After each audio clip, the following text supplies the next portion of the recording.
The amazing run of French skipper Sébastien Simon, who is lying second on the Vendée Globe, hit a significant setback with the news emerging today that the IMOCA Group Du Breuil had broken its starboard foil. "I'm going to go all the way. I'm managing to contain the lead I have over the rest of the fleet for the moment, and I'm sure that the round-the-world race still has some great surprises in store for us. That's part of the game. It's a mechanical sport. Now it's about staying focused and having fun." It is a brutal blow for the skipper, who since the South Atlantic has been presenting a serious challenge to race leader Charlie Dalin, but whilst Simon is bitterly disappointed, he immediately pledged to fight on and finish the race. After days of supersonic speeds, including the record for the greatest distance covered in 24 hours solo in a monohull, 615.33 miles covered between the 26th and the 27th of November, Simon had benefited from a brilliant strategy, but now he will inevitably slow up, losing power on Port Gibes. Bad news aboard Group Du Breuil. Last night, I lost the starboard foil. I was sleeping when the boat suddenly broached. I went into the cockpit to ease the sheets. I quickly sensed from the feel that something was wrong. The boat was no longer responding in the same way. I quickly understood what it was. I went to check on deck, and the foil was broken at the elbow, the most curved part of the foil, reported Simon, who did not hear any significant noise, possibly because he had his earplugs in, which is very normal among skippers to limit the constant debilitating noise and facilitate sleep. It's all the more frustrating as I've been eased back for several days because of the sea conditions. I was trying to preserve the equipment as much as possible while keeping in mind my goal of getting to the finish the Vendée Globe, said Simon, who is doubly resolute, after having to retire into Cape Town from the 2020 race, after suffering damage to his starboard foil, but much more seriously his foil casing. It's really very hard to take. In any case, the race isn't over. I'm going to go all the way. I'm managing to contain the lead I have over the rest of the fleet for the moment, and I'm sure that the round-the-world race still has some great surprises in store for us. That's part of the game. It's a mechanical sport. Now it's about staying focused and having fun, added Simon. On port tack I'm going to lose around 30% of speed, which is significant, but my starboard foil is good and we've already done a good proportion of this round-the-world race on port tack, noted Simon. For Simon, the handicap will obviously not be easy to manage, but nothing is ever straightforward on the Vendée Globe, as the race leader, Charlie Dalin, skipper of Massif Santi Prévoyance, recalled, describing his recent tussle with the giant low-pressure system. "It was quite tough to manage to stay ahead of this monster low pressure. I really tried to squeeze every tenth of a knot out of the boat to gain every meter to the east. Several times, I felt the breath of the depression on my neck. Fortunately, it went well," explained Dalin. But even firmly in the lead, Dalin is, as usual, sanguine and objective. Those behind, Johan Richem and Thomas Ruyant, will come back with the system which will eventually catch up with me. The gaps will therefore narrow over the next few days, assured Charlie Dalin, who has, for the time being, is between 250 and 500 miles ahead of his closest rivals. "It's not bad," admitted the sailor, who is due to cross the longitude of Cape Lewin tomorrow morning. "The Kerguelen Islands are already 1,500 miles behind me, even though I feel like I passed them yesterday or the day before. Time continues to pass quickly on this round-the-world race," declared Dalin. Now, through the eyes of leader Charlie Dalin, we look back on week 4. Je cavale. Je sais que chaque mètre gagné vers l'est, c'est un petit peu moins de mer et un petit peu moins de vent quand je me ferai rattraper. Donc voilà, je fais la course avec la dépression.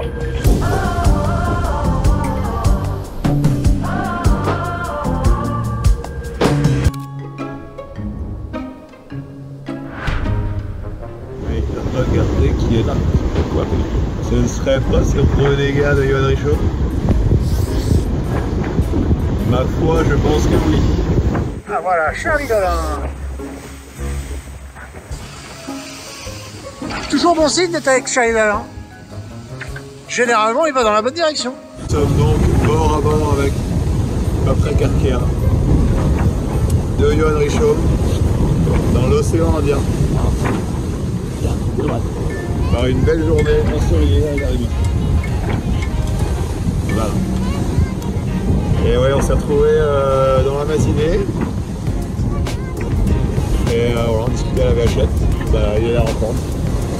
C'est top de retrouver un ancien skipper massif et un ami comme ça, là, qu'on se retrouve au milieu de l'océan Indien, c'est assez dingue.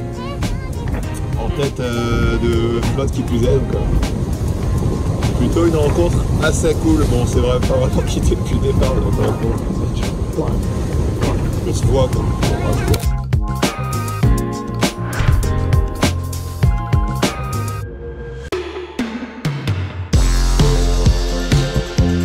Allô, c'est Charlie sur l'IMOCA Massif Santé Prévoyance et regardez quelle belle journée on a aujourd'hui.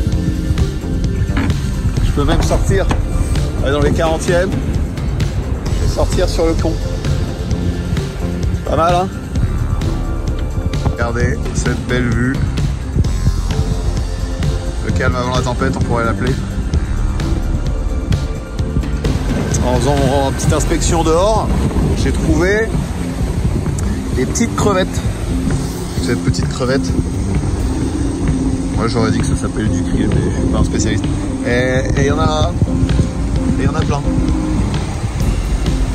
Comme ça sur le... En tout cas, cette journée, elle fait du bien parce que il n'y a pas vraiment eu de temps mort depuis l'équateur, donc ouais, ça fait du bien cette journée-là.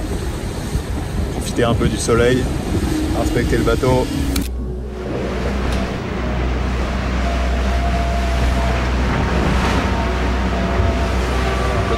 Quand je suis parti sur cette route-là, les clichés, ils étaient un peu plus optimistes. Hein. L'année dernière, ils sont un peu chauds là. Donc ouais, je peux pas. Franchement, ça va pas être simple. Mais là, ouais, là avant-hier, je crois que j'ai passé 10 heures à la table à cartes, à m'arracher les cheveux, à essayer de trouver quelle était la meilleure solution. En fait, j'ai pas signé pour exactement ce que je vais avoir là. Donc ouais, il y a une petite appréhension là aujourd'hui là. Et puis, je vais essayer de trouver la meilleure trajectoire là, pour me sortir de là sans problème. C'est assez atomique, mais ça va. Franchement, ça se passe plutôt pas mal. J'ai une nuit avec pas mal de vent. Je suis un peu fatigué parce que ouais, ça a été assez instable toute la nuit avec des rafales à plus de 30 nœuds. Et là, je progresse vers l'est à bonne allure. Je suis un petit peu plus rapide que mes routades. Je vois par mon hublot, là, je vois un petit point de ciel bleu là, donc les conditions sont pas si mauvaises. Là, il y a un peu de mer, mais ça va, c'est pas la cata. Donc j'arrive à rester devant encore plus de 24 heures pour que si effectivement j'arrive à faire ça, bah quand je vais me faire finalement rattraper par le vent fort, bah il sera beaucoup moins fort. Parce que la dépression aura perdu en intensité, donc oui, je vais quand même me faire secouer. C'est pour ça que je cavale. Je sais que chaque mètre gagné vers l'est, c'est un petit peu moins de mer et un petit peu moins de vent quand je me ferai rattraper. Donc voilà, je fais la course avec la dépression. En tout cas, pour l'instant, ça va. Donc, pourvu que ça dure, en tout cas, c'est assez passionnant de pouvoir jouer avec les systèmes comme ça, avec ces bateaux qui sont maintenant tellement rapides.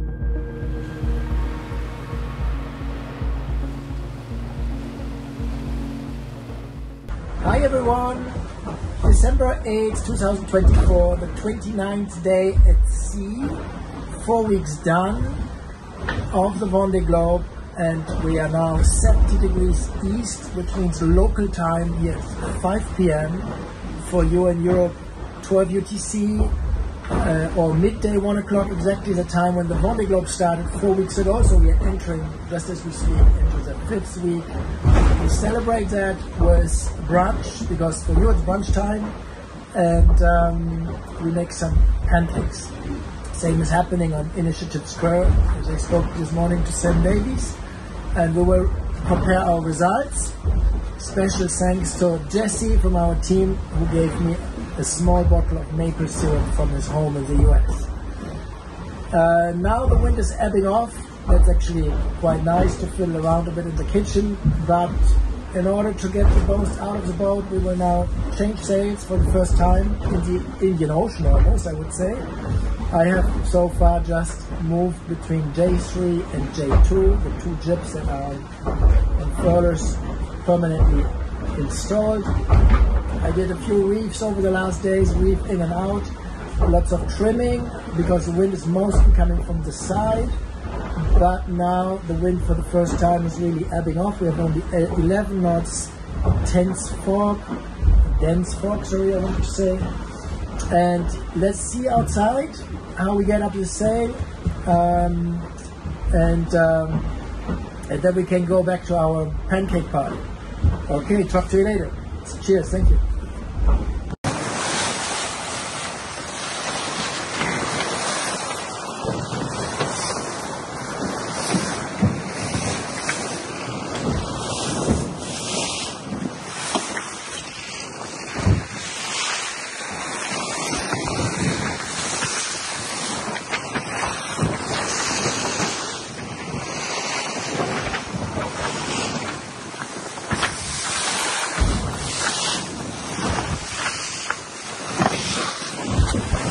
Il y a beaucoup de brouillard.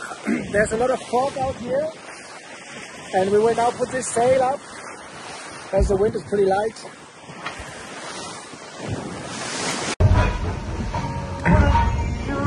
Four weeks at sea.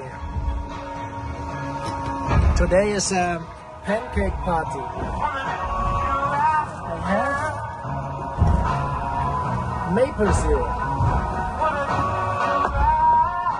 from Jesse.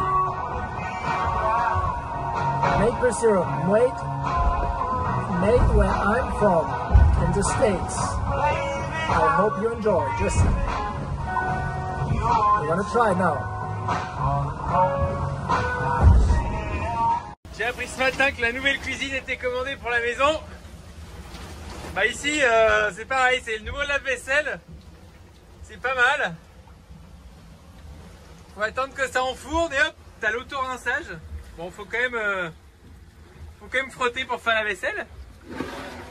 Mais voilà, petit lave-vaisselle naturel avec vue sur la plus grande piscine du monde. Ouais, pas mal.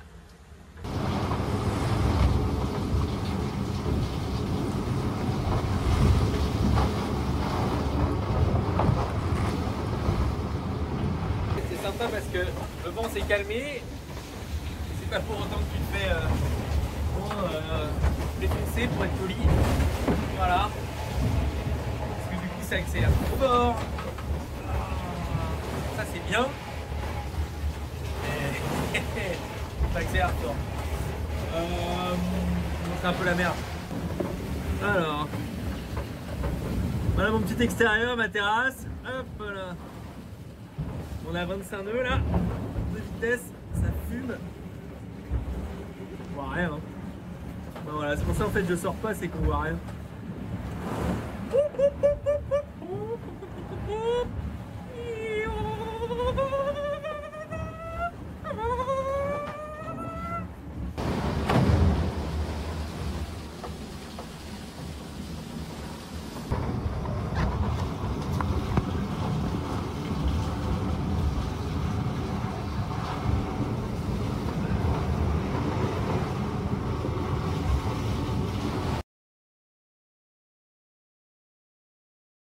Isabelle Jost shares her first impressions of the Indian Ocean, a passage that she remembers, but which seems more difficult than in 2020. Despite complicated sea conditions, the skipper of MACSF remains serene and tries to find the safest route, heading for Cape Horn. Oh là là, bah ça drop chez toi, ça va vite? Ouais, bah écoute, il y a un petit peu de vent, mais ouais, bah c'est un peu ça depuis, de toute façon, c'est un peu ça depuis quelques jours, là, je vais de un peu de vent à moyennement de vent à beaucoup de vent et puis moyennement de vent. En fait, ça, globalement, c'est venté, mais ça, c'est pas stable. Donc là, dans l'instant, c'est génial parce que ça avance vite et en plus il y a du soleil, donc ça vous met un peu la belle carte postale. Mais franchement, ça n'a pas été ça tout le temps. Et ça fait pas longtemps que c'est comme ça. Oui, on s'est douté en voyant que tu avais quand même pas mal cherché à gagner dans le Nord, que tu avais quand même visiblement pris le parti d'être assez prudente avec toutes ces dépressions. Ouais, alors écoute Perrine, comme j'ai pas bien entendu ta question, je pense que la connexion n'est pas idéale.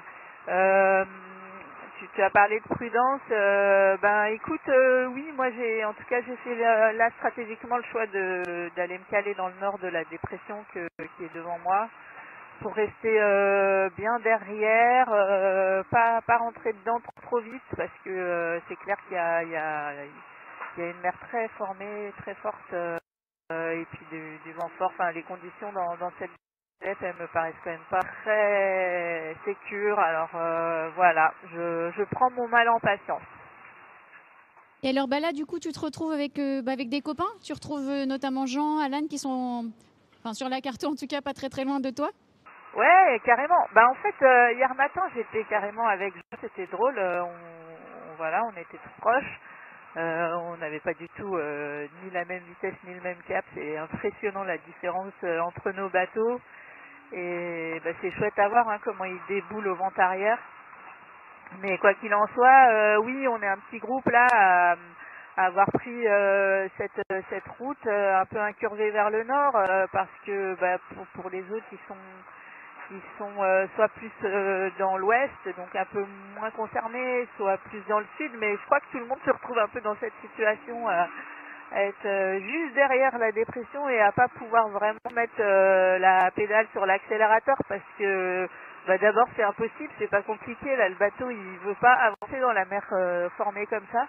Et en plus, si on cherchait à avancer trop vite, je pense qu'il y aurait vite de la casse, parce que c'est chaud, là vraiment.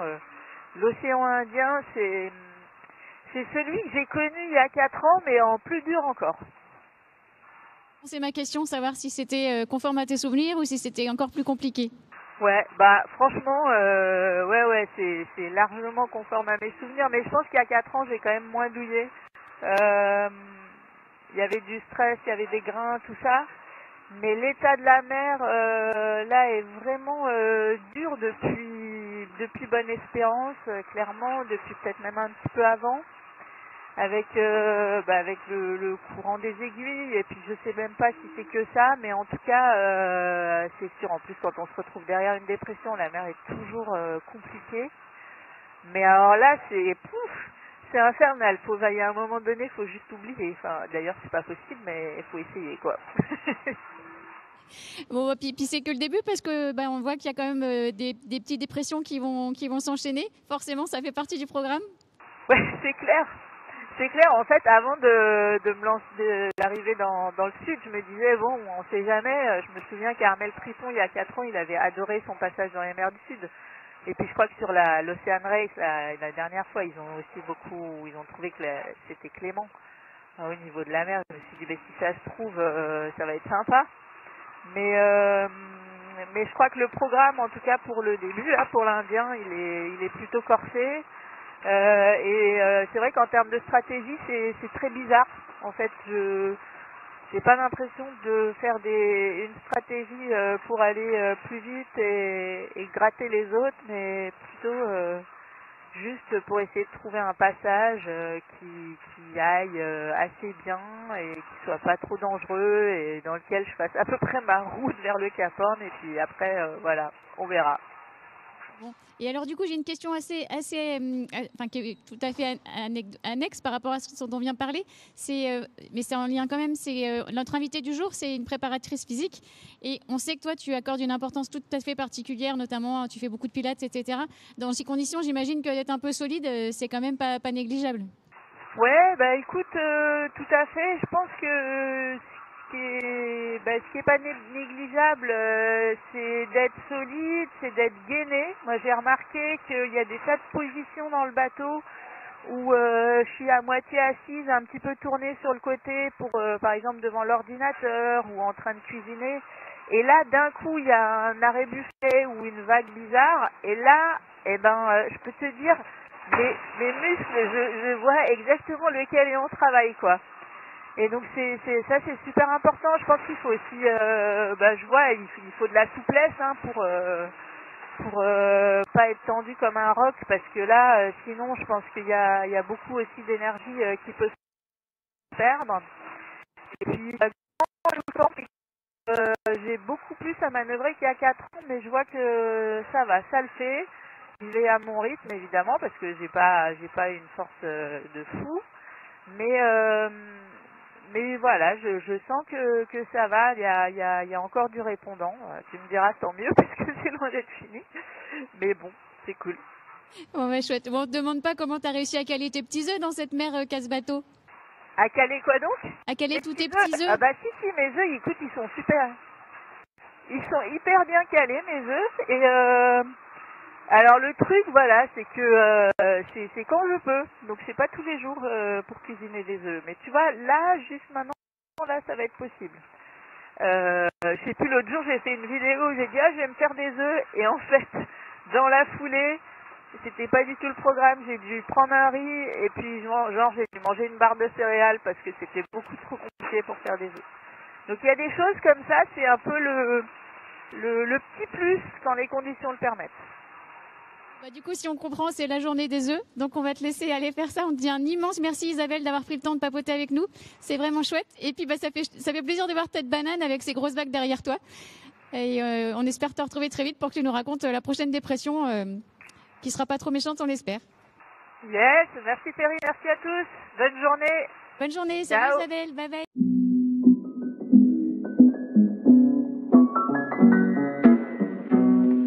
Bon bah voilà, on attaque la 4e semaine, on est lundi 2 décembre.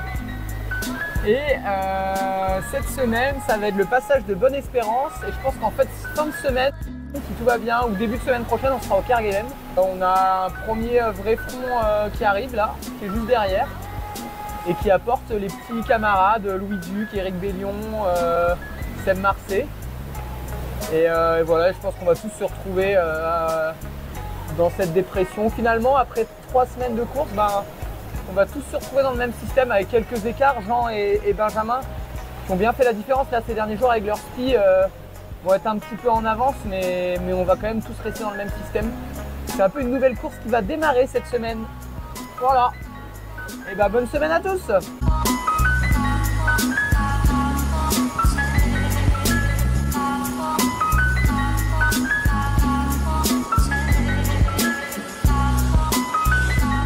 Alors il y a quand même un truc assez représentatif qui montre qu'on arrive dans le sud. C'est quand on remet les chaussettes. 2 semaines, presque 3 sans chaussettes. Et on va mettre les bottes. Alors il y a beaucoup de fantasmes autour de mes bottes. Oui, elles sont moches. Oui, c'est les mêmes que Clarisse. Mais elles sont très pratiques à mettre. Et quand il n'y a pas besoin d'aller vraiment sur le pont juste dehors pour pas se mouiller, c'est parfait. Et il y a un autre truc qui est très représentatif, c'est le Nutella. Le Nutella, ça y est, il est dur.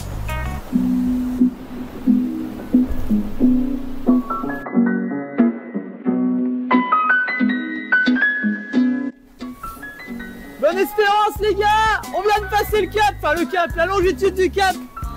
Ça fait trop plaisir. C'est un truc de malade. C'est un truc de malade les gars. On est parti des Sables d'Olonne il y a un peu plus de 3 semaines. Et là on est à la latitude du cap de Bonne Espérance. Je suis trop heureux d'être là.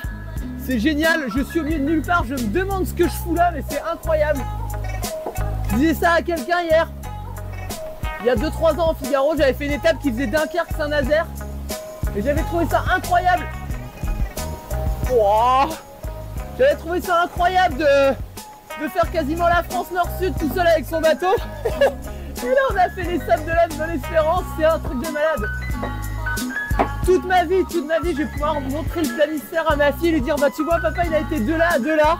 Et ça franchement, mais quelle fierté, voilà, je suis trop content. Et ça donne envie d'aller voir un peu plus loin maintenant. Hein. Mais merci à tous déjà de m'avoir permis d'arriver jusque là, c'est trop cool. Allez, on continue à fond. Je vais chercher le canard WC pour fêter ça. Merci Neptune dans ta grande splendeur. de nous laisser passer. Je sais pas si c'est toi qui laisse passer ici, mais je te remercie quand même. Voilà, un petit coup pour le bateau. Et moi, voilà, juste on va sentir, ça suffira. Je vous montre la mer. Je sais pas si on se rend compte, mais c'est un bordel. Elle est pas très forte, mais elle est dans tous les sens. Le front est en train de passer, je suis censé avoir 50 nœuds, j'en ai 10. Et la mer, elle est croisée. Enfin, elle est dans tout. Je saurais même pas vous dire dans quelle direction elle est, tellement il y en a dans tous les sens. Le front va arriver. Et vous savez, c'est un peu cette sensation quand vous avez fait une bêtise à l'école. Vous savez que vos parents sont au courant. Mais vous êtes à la maison, ils sont encore au travail et du coup vous êtes devant la télé et vous savez que ça va pas durer. Que vous allez la prendre, votre cartouche. Mais pour l'instant, elle n'est pas encore là, donc vous profitez. Et ben moi, je suis exactement dans cette position. Elle arrive, la cartouche. Mais elle n'est pas encore là. J'ai passé le cap de Bonne-Espérance et surtout le cap des Aiguilles. Le cap des Aiguilles qui est l'entrée dans l'océan Indien. Ça, c'est le début du Vendée Globe, c'est le début des galères. Et ça vient avec son lot d'angoisse. Je vais pas vous cacher que le sentiment qui domine en ce moment, c'est un petit peu l'angoisse. Je me demande ce que je fous là.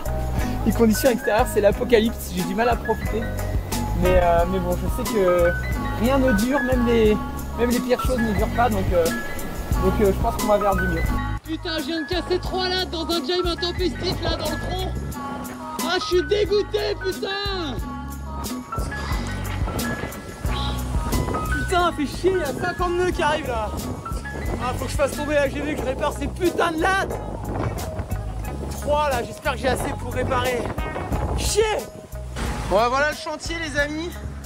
Donc bah, les lattes, elles ont cassé là. Voilà, parce que je suis un abruti. J'ai fait un job je me suis coupé dans ma manœuvre comme un abruti. Et donc là, j'ai démonté les 3 lattes. Alors j'ai une grande latte en spare, une très grande, et je vais réussir à faire dans la latte 3 pardon, qui est cassée, la latte 1, dans la latte 2 qui est cassée. Non, enfin bref, vous m'avez compris, je vais me démerder, je vais réussir à refaire 3 lattes sans faire de la strat normalement. Je vais remonter tout ça et puis bah c'est reparti hein. C'est reparti parce que là on avance qu'à 10 nœuds et c'est pas ça la régate. Donc voilà, mais bon, faut quand même prendre le temps de faire les choses bien. Voilà, je viens de faire tomber la grand voile là.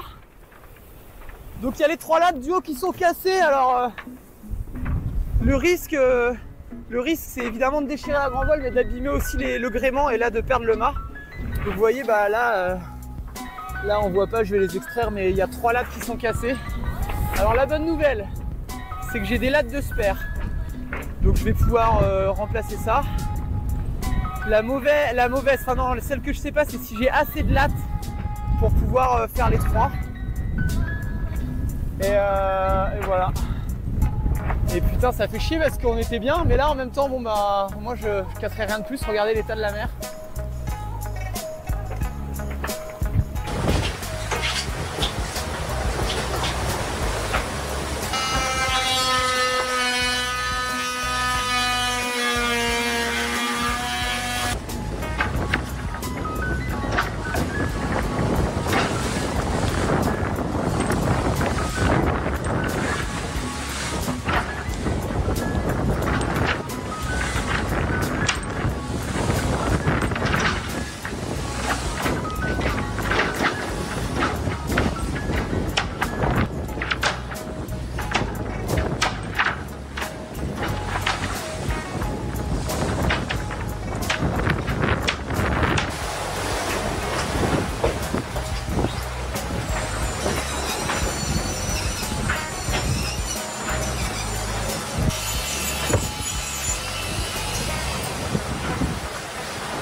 J'ai tout donné là.